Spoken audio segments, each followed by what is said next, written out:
V Sloveniji imamo za kolesarsko infrastrukturo na voljo 35,5 milijona evrov, od tega 85% predstavljajo evropska sredstva.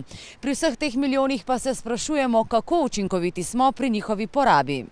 Kot primer, izgradnja kolesarskega mostu čez Savo Dolinko je stala približno 400 tisoč evrov. Iz izkušenj v tujini, kjer se vidi, na kak način, gradijo oziroma načrtujejo kolesarsko infrastrukturo, bi se dalo takšne premostitvene objekte čez reke, podore, karkoli narediti dosti ceneje. Most se razlikuje od mostu, pa odgovarja župan Kranjske Gore.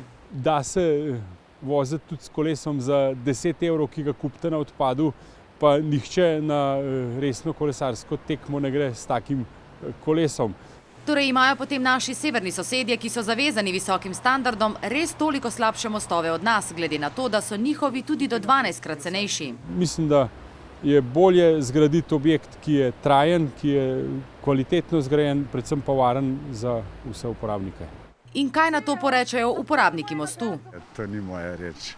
Koliko je ta most koštal, koliko ga jaz cenej naredil, koliko so ga, tako da to ni. Jih pa zmotijo neurejene kolesarske poti. Označeni mogoče premalo, ne? Najbolj nevarni so tisti deli, kjer se konča kolesarska steza, kolesarski pas ali karkoli in kjer se začne cesta. Teh je pa veliko, ne? Tovrstne težave smo rešili ravno s tem mostom, pojasni Žerjav. Dokler tega mostu ni bilo, je bil prisiljen vsak kolesar, tudi družine, z kolesarske poti zaviti na zelo obremenjeno državno cesto. Odtehta vsako življenje 400 tisoč evrov. Jaz mislim, da ga.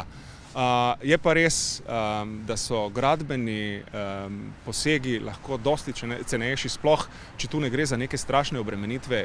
Kolesarji, tudi če jih je tisoče, niso kamioni. Ne le infrastruktura, varnost je v veliki meri odvisna tudi od kolesarjev samih.